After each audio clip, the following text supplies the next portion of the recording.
welcome to the Lowland League Catchup. It's myself, Rampant FM, and as always I'm joined by Derek. How you doing, mate? I'm not bad, mate. How's you? Yeah, brilliant. And Sean, how are you doing?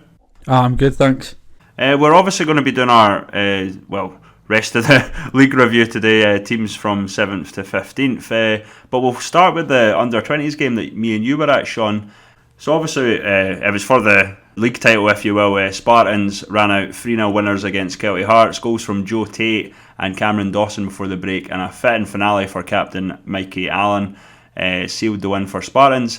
Yeah, they won the Development League and their third piece of silverware inside a week. The man of the match for us was Isaac Mackey. Sean, I think we both agreed that he played really well. He was solid and involved in a lot of the movement going forward, kind of unsettling Kelty a wee bit. But it was between him and I think Mikey Allen had a brilliant game. His last game as captain for Spartans under-20s. But for the stats, it was 40 games, 22 clean sheets, which I noticed Chris Pedden said only the 22. 167 goals scored and 33 conceded. So, yeah, massive well done to Spartans. Fantastic. When I seen them, obviously I got a wee bit of stick from Muzz Hand, but quite rightly.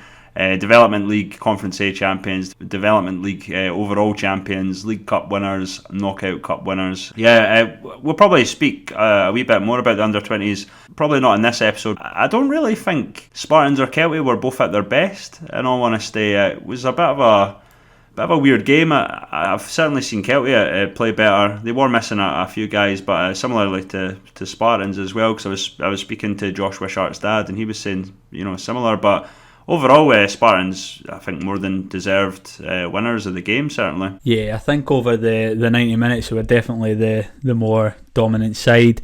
Both sides have had a brilliant year, I think, at the under-20s level. But, yeah, in this game in particular, I think Spartans were they were a bit more structured on the day, caused a lot of problems for Kelty, I think, caused them to come out of position quite a bit, and like you say, Mackie he caused a lot of problems. I think he was a bit too quick for the guys at the back for Kelty on the day. But yeah, well deserved win in the end. But both sets of under-20 should be very happy with how their seasons went, because they both sides done tremendously well over the season. Absolutely, and the one thing I remember about that game is Cammy Lumsden absolutely, I think he tried to kill Mackie really with one of the tackles. I thought the ref was actually going for a sending off. It would have been harsh, to be honest. It was a crunching tackle, but a lot of the guys will be moving on. Obviously there's a few and a lot of the under-20 squads that are a wee bit older. I'm sure we'll get into it when we do our wee review, which we're moving on to next. I think I'll go with the team that was 7th, obviously Cumbernauld Colts, Craig McKinley and James Orr. They've always been in the top 6 since they've been in the Lowland League. They were just pipped on goal difference by Shire this year.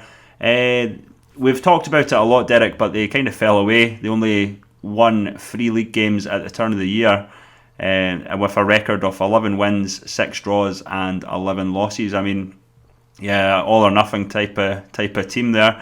They did stop East Kilbride from winning the league, and they did win a crucial game for Civil Service Strollers that could have really seen them get top 4, but they won it 3-0 at Broadwood. They've kept the squad together from what I've seen. They've not really announced loads of stuff, but guys like Greg Passaggio, Craig Holmes, who's impressed this season's staying.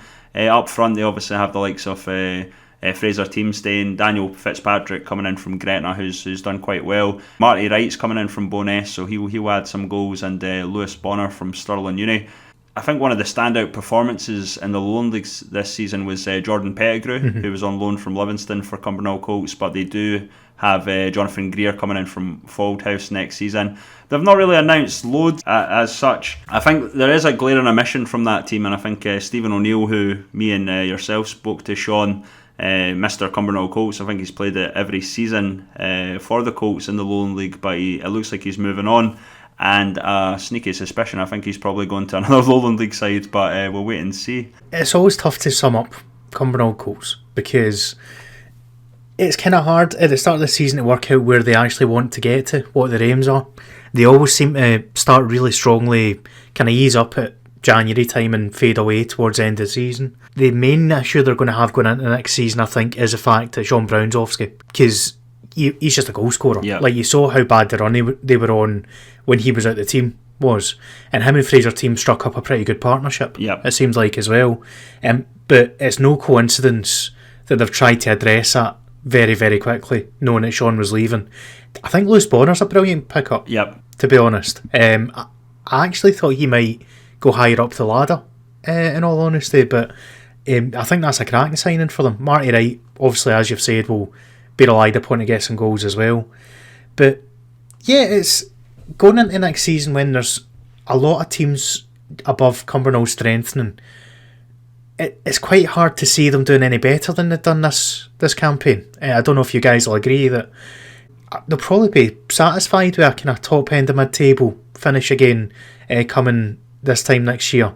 But yeah, they've kept a couple of linchpins there, and we'll see how it goes for them. Yeah, absolutely. You've got that group of teams that are quite open and active in their sort of pursuing a place in League 2, and then you've got those teams that are in the Lowland League, sort of the mid-table range of teams, and Cumbernauld are in that. They're up the top of that group of teams that are there. Yeah, they've dropped down a place to 7th. It's their lowest finish in the Lowland League since they joined, but at the same time the league's got more competitive year on year, so they're still right up there. Don't want to repeat too much of what has been said, but I do think the Sean Brown move is going to have quite a big impact. But likewise, I'm quite interested to see how Sean Brown does without, the chemistry with Fraser team worked really well for them, and it'll be interesting to see how both individuals perform without the other, if you like. And I think O'Neill captained the side quite a lot over the last year. I think he'll be a big missing piece for Cumbernauld, but we spoke a lot both on this podcast and also just between ourselves about those teams that have been quite active so far and the teams that perhaps haven't. I think there's still a wee bit to come for Cumbernauld as the pre-season sort of heats up for them. So yeah, it'll be interesting to see how they do, and I think 6th, 7th place is probably what they'll be looking for, something similar next season, and I think they're capable of being right up there. Yeah, consistently sort of up there for the teams, especially the teams they're competing with. I think the management team and the club overall, proper community club, need to be kind of praised, because they are up against like Kelty coming into league, obviously Shire dropping down when they did, and they've consistently been towards the top, and given, well, we obviously don't want to talk too much about finances all the time, but certainly for what Cumbernauld Colts produce for what they have, they've been fantastic in the Lowland League.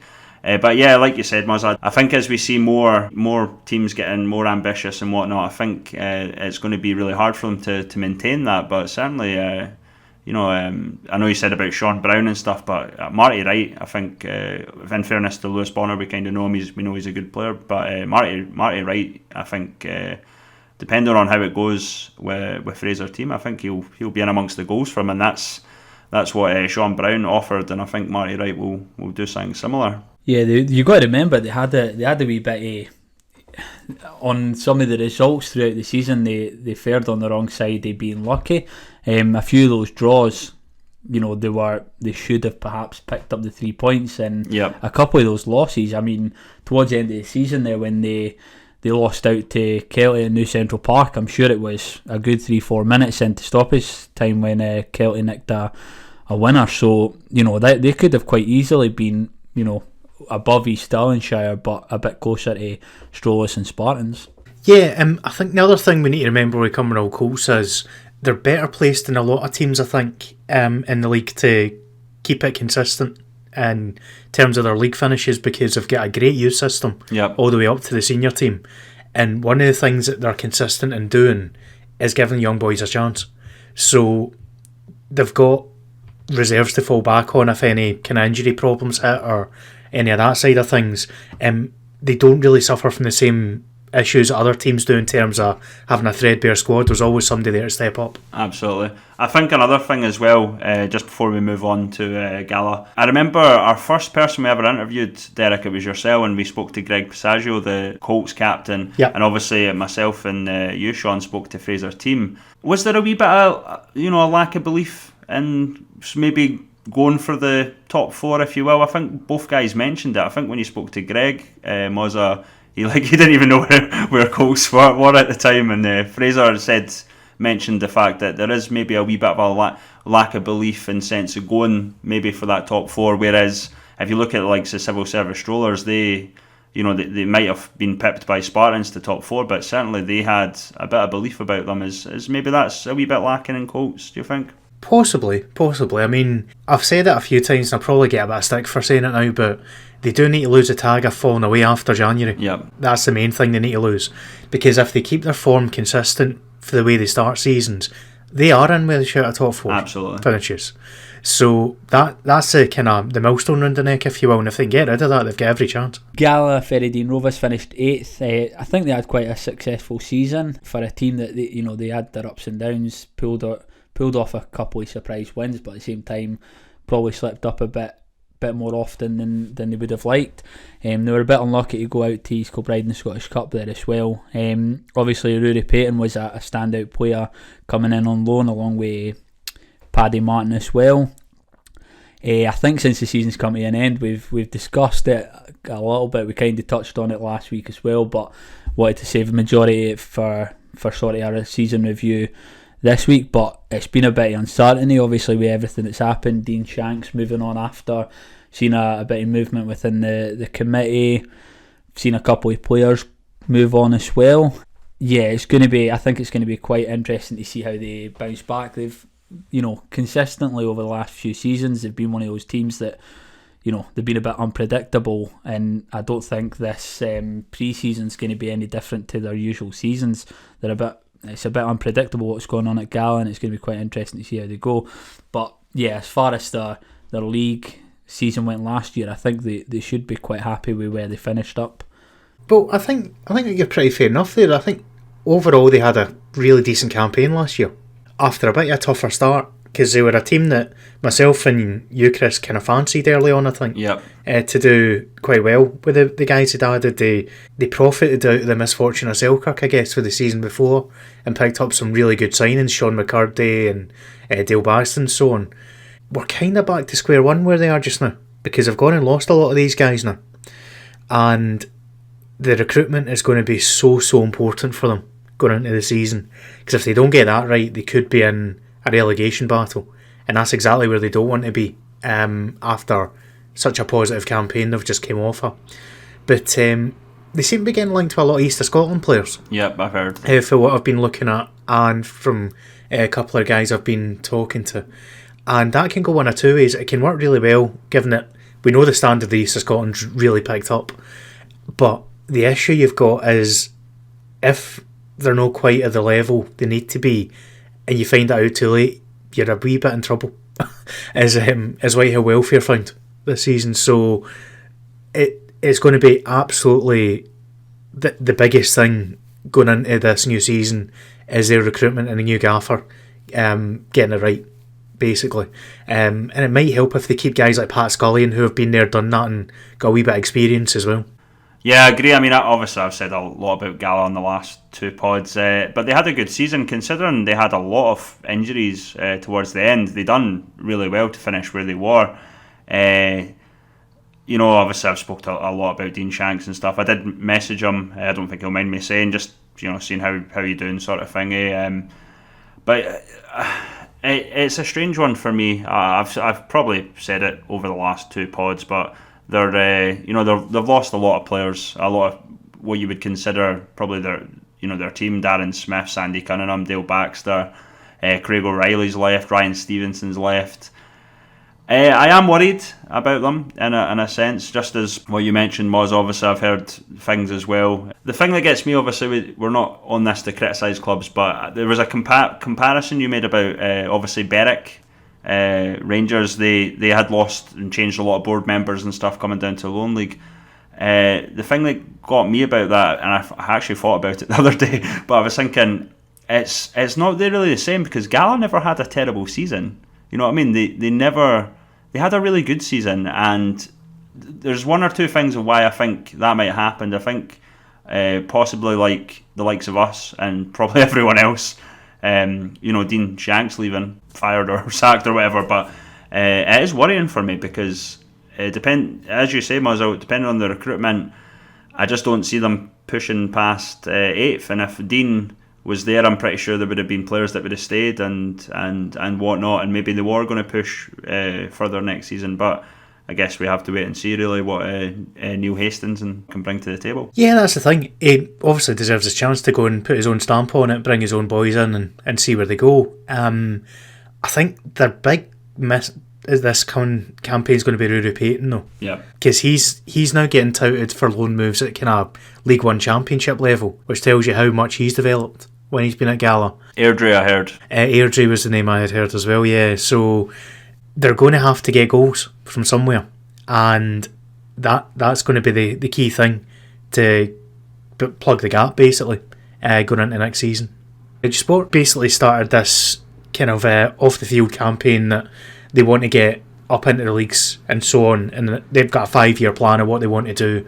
This year turned into more of a consolidation year for them. I think they'll be a wee bit disappointed. I know Chris Ewing's a very ambitious character, but they've taken some steps in the right direction, you've got to say. John Guy Lucas was an absolute revelation at wing back. Really, really good player, and they've kept a hold of him as well. Jordan Alexandra, Pelmer Bassey, all these guys were really good. And they've changed the kind of ethos to the first team as well. So they've got a Scottish core, a kind of Scottish-English experienced core to it. There's then supplemented with the young French guys, or there's a couple of Swiss guys and so on as well. But it's a bit more of a stable outfit, I think, going forward with the players they've got. Ricky Waddle's doing a great job with them, you've got to say. And obviously he's got help from the likes of Colin Cameron and so on. There seems to be a lot of change, as there always will be with their under-20s and so on. They're putting a reserve team into the South of Scotland League, which is interesting. Yeah, I heard that. Because that will hopefully, from their point of view, keep guys fresh that can then step up to the first team when they're needed. I think that'll actually really help them going into next season, to be honest, because from what I've heard, they'll have the South of Scotland team and also the under-20 team in the Lowland East of Scotland under-20 league. So plenty of chance to get boys a run out and get them improving. It wouldn't surprise me to see one or two late additions, depending on who comes and goes from the SPFL sides, say League 2 level and above. But as it stands, you'd expect their aim ultimately is to get out of this league. I don't think it's going to happen this year without drastic change. When you look at the way that Kelty and East Stirlingshire have basically just attacked the pre-season at this point, but they'll at the very minimum want to get top 4, I'd imagine, going into the new campaign. And there's no reason why they can't do it if they make the right moves. The other thing, obviously, is they've got your new stadium set up for next year now, and they've got a cracking deal on that. If anyone doesn't know, it's in Strathclyde Park. They've called it Alliance Park, and basically 25 quid gets you a season ticket, which is just unbelievable value for even people that aren't fans might go along and give them a bit of support, and they're doing that exactly the right way, so fair play to the Chris and the guys there. Yeah, one of the things about Eddie Sports season, I think, is this as it went on, I think it seemed to get a bit more stable. I'd agree, I don't think next season they're going to be competing to get promoted. That's the reason they've got this 5-year plan. I think they'll be looking to get settled, to get their under-20s and their reserve teams set up. But yeah, it's certainly an interesting team to watch sort of longer term. And I think, yeah, after this season, a bit of instability, the results were a bit all over the place. They'd go on a run of a good couple of games and then they'd slip up. There was a few high-scoring games, both for and against them throughout the season. I think next year it'll be a lot more about having a full season where they've just got a bit of stability, and I think it should be quite interesting. I think they should be quite happy, and that season ticket value's outstanding, and you know how much a lift you can get off a having the fans there and having people cheering you on. So, they're essentially going to be bringing along a little boost that, income, it might not have the same impact, but they're going to get a boost on the pitch, which is only going to help results. Edisport, they've got a great setup there. They've got pretty much the best everything at this level. But on the pitch, for me, it was disappointing, given the fact that some of the players that they had there, I know, as you mentioned, Mozza, the ethos had changed. They did have really decent players. They brought in some as well, like Jack Breslin, who has decent experience, Scott McLaughlin leading. And the guys that they had, you've obviously mentioned John Guy Lucas, Jordan Alexander, they're good players. So I expect them to be up higher in the table, in all honesty. But in fairness, they did end the season off with a high, winning a trophy, the Hague Gordon Cup. Yep. So it's going to be interesting where they go, especially with Alliance Park. I think they are doing the right thing. £25 a season ticket, that's an incredible deal. I just hope they can build something. I really do. I mean, disappointing this year, but a lot of changes and whatnot. Especially they had a massive squad at one point. Even with just experienced players, they did have a lot of the under-20s coming in.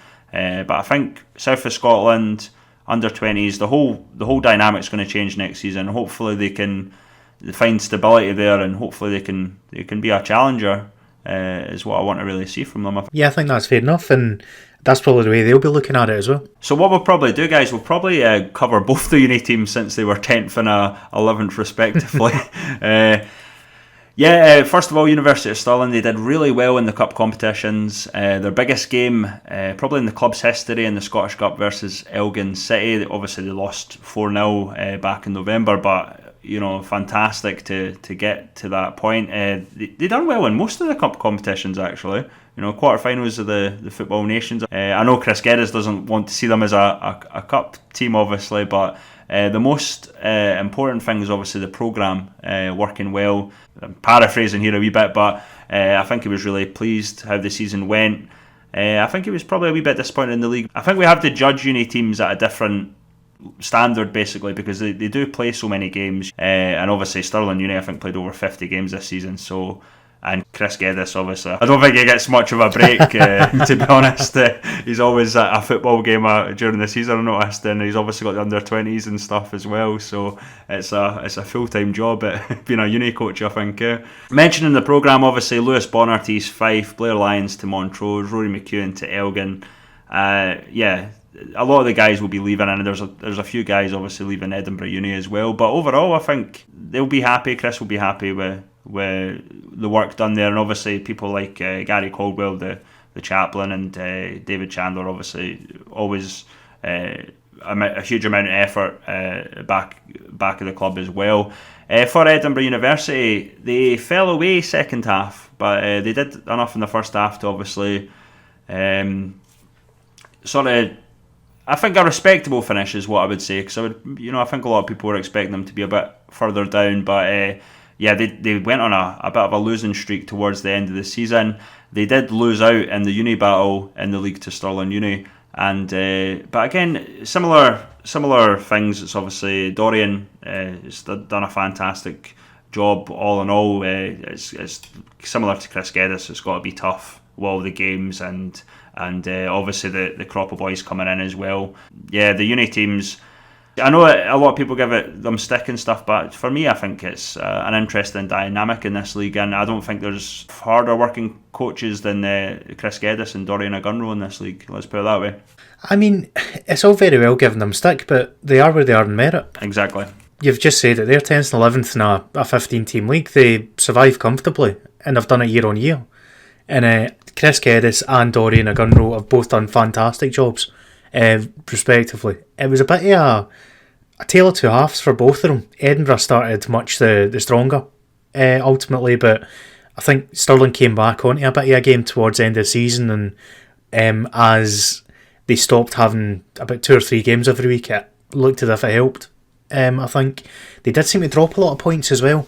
They got a lot of draws when they could have been 3 points, and Chris was showing a wee bit of frustration in some of the interviews he did about it.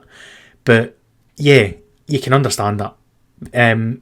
Ultimately, success for the two of them every year, given that you're going to lose your best players, is get back settled, get back a core of your guys that you can rely on and stay in the league. And if you can do that comfortably, brilliant. They'll be delighted. Especially Stirling, I think they're going to have a right challenge this coming year, given that they've lost so much talent now out to bigger teams. And they've done it before, kind of replenished, but I don't think they've lost such an amount of first team talent in any close season, and like such an amount of influential players. Edinburgh Uni's a wee bit different. I don't think there's too many of them moving on, but yeah, I think both of them will be quite happy with mid-table again, basically to avoid relegation and avoid any kind of ding-dong battles, because if you take Whitehill Welfare out of this season, they weren't too far away for the foot of the table ultimately, so that'll be just a success again going into the next campaign if they can stay competitive and stay away from the bottom of the table. I don't know how these teams will feel about getting bunched up together, the two university teams, but no, I think their finishes for this season, I mean, for any team, especially the uni teams, dropping down into that East of Scotland Premier, I think would be a bit of a disaster, because it'd be extremely difficult to get back out of. Whereas if they can stay in this league and they can avoid those bottom spots, I think they'll be quite happy. More so probably for your university teams that have seen such a great deal of turnover year on year with their players. I think they'll both be relatively happy. Edinburgh Uni, I think they were quite impressive from the standpoint that I think they did a really good job against some of the bigger teams throughout the season. I remember them picking up even a point and a couple of 3 points against the teams who were up at the top of the table. With University Stirling, I agree that them losing the likes of Blair Lions and what have you, it's going to be a big impact. But you see, if they get some penalty training in before next season and they can score a few penalties next season, I'm sure they'll pick up some points that they lost out on over the course of this year. So they could quite easily bounce back, but they'll definitely need to obviously strengthen up to replace these guys. And yeah, credit to both teams, like you have both said, for the amount of games that their players are playing. They play an incredible amount of games, which obviously your other teams in the league don't have to do. So yeah, kudos. Well, we'll come on to one of our favourites, Mozza. Do you want to cover Gretna 2008 since they like us? Do you know, I think Gretna might be one of the most interesting stories going into the new season. Yep. To be honest, we mentioned that they had a wee bit of a discipline issue from time to time. I'm sure they wouldn't disagree, because it tended to be where they were losing a game by a couple of goals, you'd ultimately see them go down to 10 or 9 men quite often. But they've done some good business, generally getting loan deals in for like Queen of the South. So they know their market, they know their place in terms of getting the local boys in that do a good job for them. Dean Watson and Charlie Exley are the two names that come to mind there. But bear in mind, they did have a bit of a kind of seismic shift in the management team leaving at the end of November. Davy Irons and Andy Aitken went out. Stuart Rome came back for what seems about the 5th time to help out.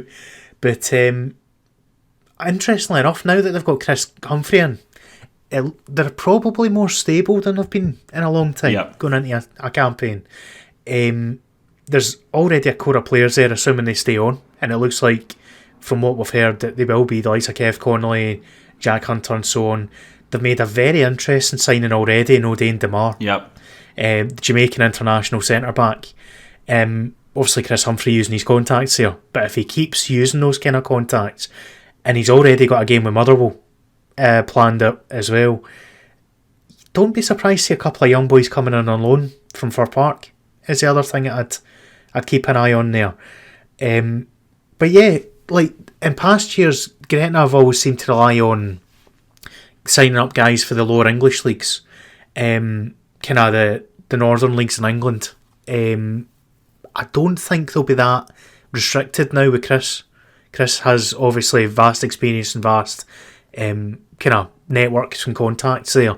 So it'll be interesting to see how much they broaden the net and how that'll affect the squad hopefully in a positive way for their point of view. Yeah, certainly there was a few standouts. You've obviously mentioned them, like Jack Hunter at the back, Jake Smith, Daniel Smales, who we've mentioned a few times. Obviously, Kev Connolly came sort of back to his best towards the end of the season as well.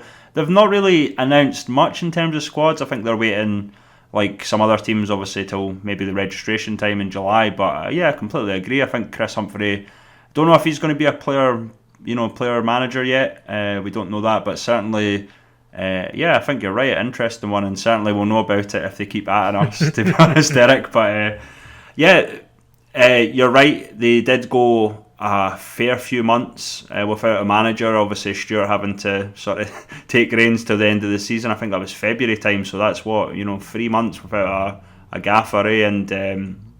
But yeah, Gretna, another fantastic club, I think, a part of, among the ones in the Lowland League. And Demars did have a wee check at him, highlights and whatnot, and he does look like he can do a job at the back. Certainly, he might be another Errol Douglas, a boy that can play it out, let's put it that way. He looks like he's hard tackling, quite a physical defender, so he looks like he could maybe do a job at the back for Gretna. And I think that's certainly one of the areas that they needed improved on, I think.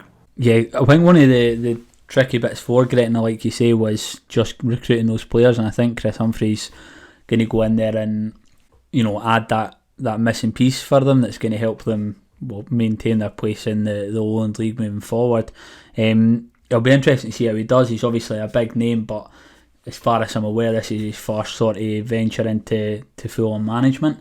As far as being a player manager, I think if he can fill a team, he might be there with his football bits just in case, but I think he'll probably want to take a step back and let his players play. And if he continues to bring in some of the guys that he has done so far, I think he'll want to let them play. I think, and he'll want to let the team do their thing. The previous season, I think, would have been a bit of a disappointment for Gretna, to be honest. I think I don't think they ever really got going in the league. It was a win here and there.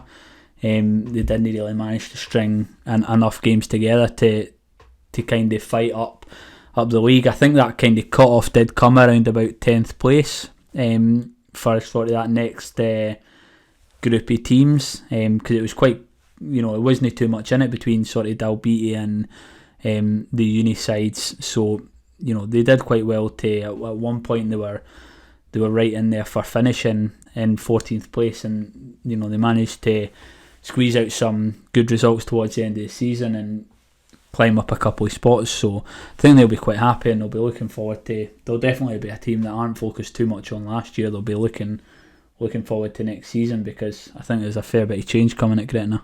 Brilliant. Do you want to talk about your best friends team, 13th? Sure. Oh, absolutely. Vale Leithen, my second team. They're definitely, they're a team that struggled a bit, especially with squad size over the last season. I saw them a couple of times, and their bench was definitely a bit bare. I think, it was. I mean, we saw it with Chris when he played in goals when the keeper was, I think he was injured. Yep. In the uni game, they're another team that's been quite quiet over the season so far, but it's going to be interesting to see how they do moving forward. And they're another team that are sort of, they've got a few rival sort of teams down there in the borders, and they've got Berwick joining them as well. So I think they'll have an interesting season next season. Definitely a bit disappointed. They strung together some good results at points, but they definitely need to strengthen up their team if they're wanting to remain. We've seen Dalbeattie doing a wee bit over the last couple of weeks. If they're wanting to stay in the Lowland League next season, I think Vale are going to have to try and bolster that squad a little bit moving forward. You've kind of hit the nail on the head a bit there, Sean, with saying obviously they've got other rivals quite local, and I think from what we've been hearing, they've been struggling a bit with recruitment so far in the summer. I think Peebles have been kind of challenging them a wee bit more in terms of the recruitment side of things. Berwick are obviously looking to build a squad, so it's going to be as tough as ever for them But I noticed just this evening they've been one of the many teams now to cherry pick from that Spartans under-20 team, because I've gone ahead and signed Lewis Hall, who's a really decent addition. Do you know, I think just about all that under-20s team's going to be playing first team football next year, which is cracking as well. But so that might be a way they'll do it, kind of putting a wee bit of faith in the young boys that have shown themselves as decent prospects in under-20 leagues. It's another way to look at it in terms of recruitment, and they're a team that haven't been afraid to throw in young blood. So I think success for them will be survival ultimately next year. And Ando, to be fair, he just churns it out every year, doesn't he? He always seems to do enough to keep the club there, and they're one of the smaller clubs in the league, but they absolutely deserve their spot. From what I've gathered from their tweets, obviously they've kept the main guys there. Well, obviously Sean Stewart's left, who was, I think, their top goal scorer. Yeah. Very impressive. He's went to the east of Scotland. Craig McBride, guys like Ger Rossi, I think they've kept all them. So, but you're absolutely right. Obviously, the Spartans under-20 Player of the Year, Lewis Hall's moved to them. Callum O'Neill, who was on loan from Spartans under-20s during the season to them, I think they've signed him up now as well. So there's a few boys there. For me, I think Vale, yeah, you're right, the smallest squad in the Lowland League. Times when I saw them, I think they had one or two guys on the bench, if that. And obviously I think we missed it, the fact out in the pod, Derek. I think it was just me and yourself, but yeah, we gave all the credit to Edinburgh Uni for that win over them when Chris Ando had to go on goals, but yeah, we did miss that one. It was a bit of a glaring error, wasn't it? There's us sitting there going, it seems a bit of a strange result, wonder why. Sorry. So we did correct it on Twitter, obviously, but yeah.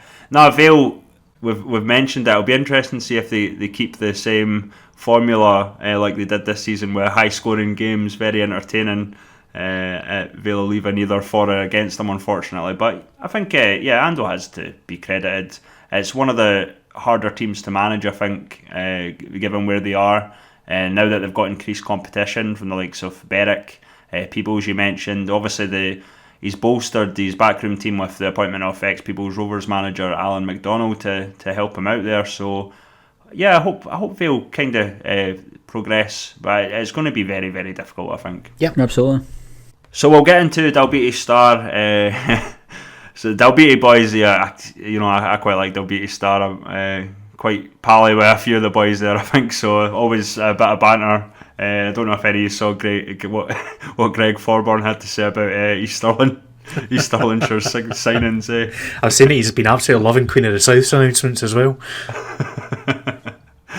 Some boy there, but it could have been worrying for them had Welfare not had the season they had. It could have been a wee bit worrying for them, but every time sort of Welfare looked like they were catching up, Dalbeattie Star kind of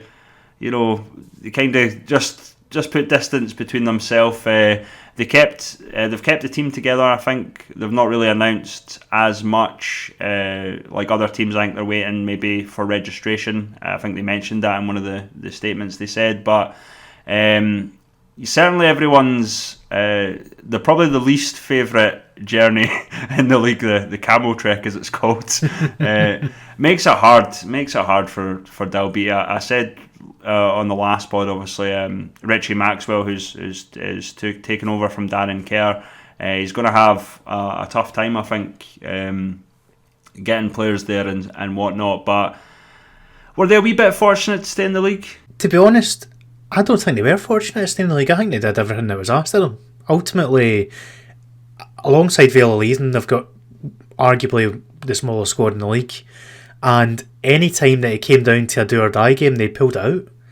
I mean, you mentioned the camel trek, as it's getting called at the minute. But that's something they can use in their favour going into the seasons to come, because go and ask Kelty what they thought about travelling to Dalbeattie away. Like, teams did not enjoy it. Spartans didn't enjoy going down to Highcroft. That'll be the key to them doing well, I think.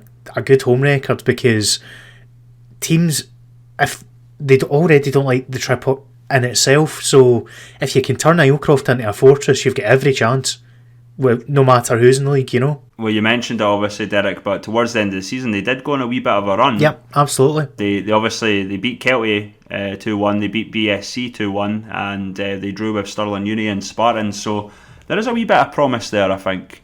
Yeah, when the chips were down, they delivered ultimately, and they've kept a lot of their squad together, as you've said. Obviously, Dan Kerr's moved on, so we've got a new manager with new ideas.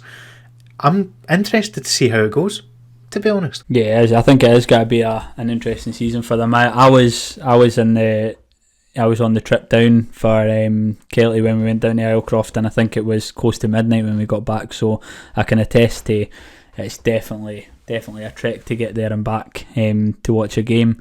And I don't think it's the easiest place to go.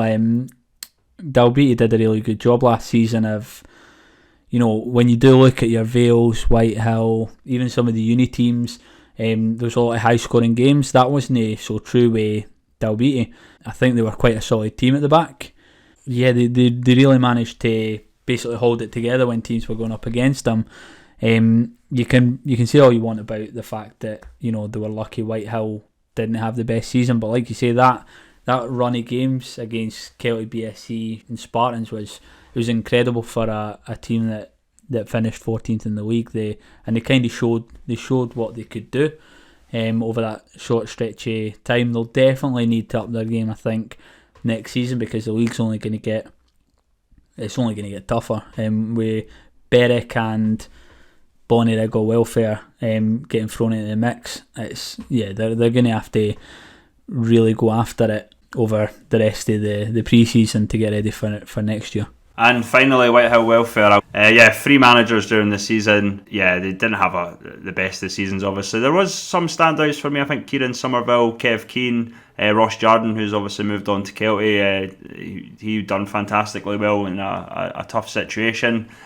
The under 20s, I managed to catch them a couple of times. They quite impressed me. Some of the under 20 guys really sort of came into the first team towards the end of the season as well, but really 2 wins and 28 games is just it's not good, to be honest. But I think looking at Whitehill Welfare, we obviously, there's still stuff to be said about the whole situation with Bonnyrigg, I think, but I'm interested to see what they do next season, certainly, because Craig Meikle's certainly, we talked about it, I think, in the last pod, but he's certainly brought in a few players there that could probably do a job. I wouldn't expect them, if they're going to be in this league or East of Scotland, I think they'll not have another season like they had this season, let's put it that way.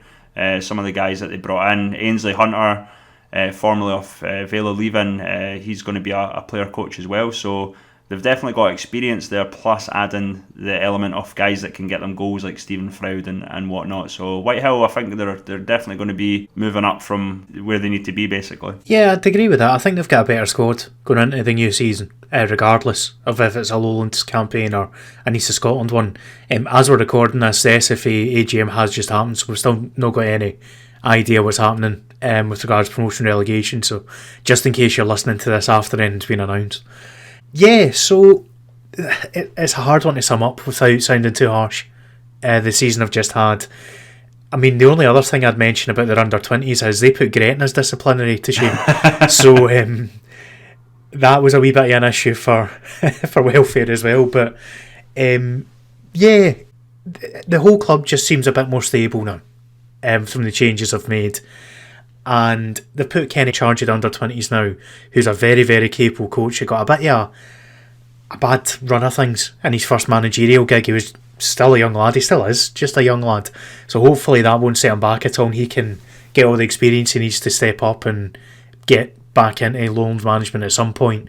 I don't really have much else to add other than I was very, very surprised to see the calibre of player they've managed to bring in.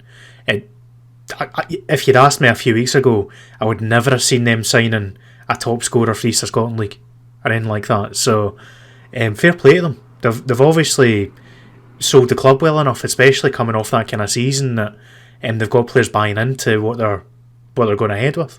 Absolutely, I think there's no beating around it. For the start of the season, they weren't good enough for the Lowland League, and if they're fortunate enough to stay in next season, they've definitely, they've not sat and sulked over the fact that they didn't have the best season. they've gone out and they've done what they needed to do. They've definitely strengthened up the team for next year. The issue I think they had throughout the season was there was a few teams there we said were unlucky with some of the results. Barring a couple of games, Whitehill never really looked like they were, going to threaten anybody, and that's one of the things they've looked to address this year. It's a bit disappointing because, like you said, Chris, they've got a few good players in that squad.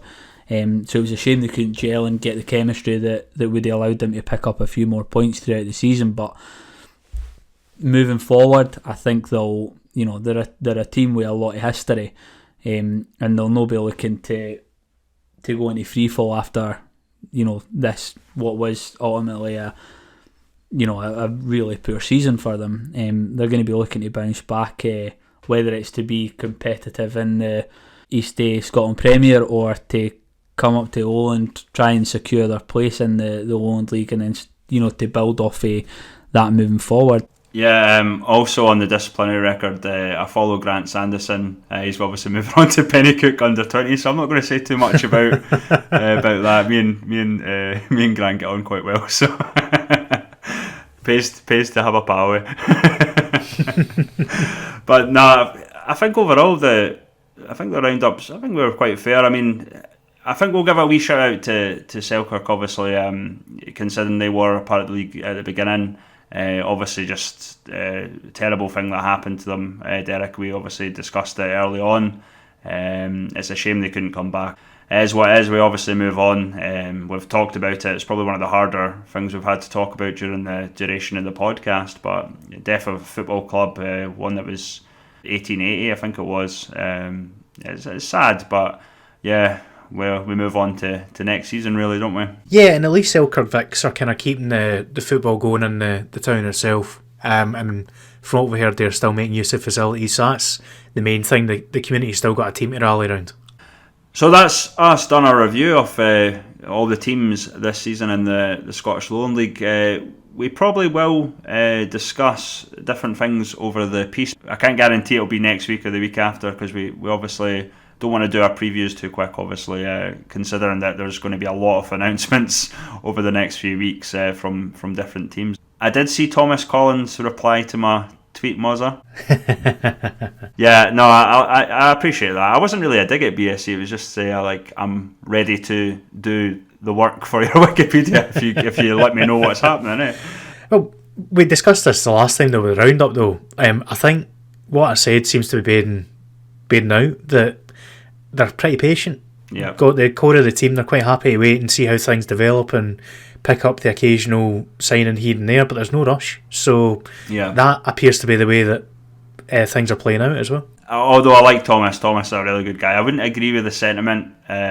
Certainly if a team finishes second and you don't add to it, I mean, it's good that they've got them boys, but if a team finishes second and you don't add to it, then they're probably not going to finish first. You know what I mean? That's all I'm saying. I can guarantee you there'll be additions, don't worry about that.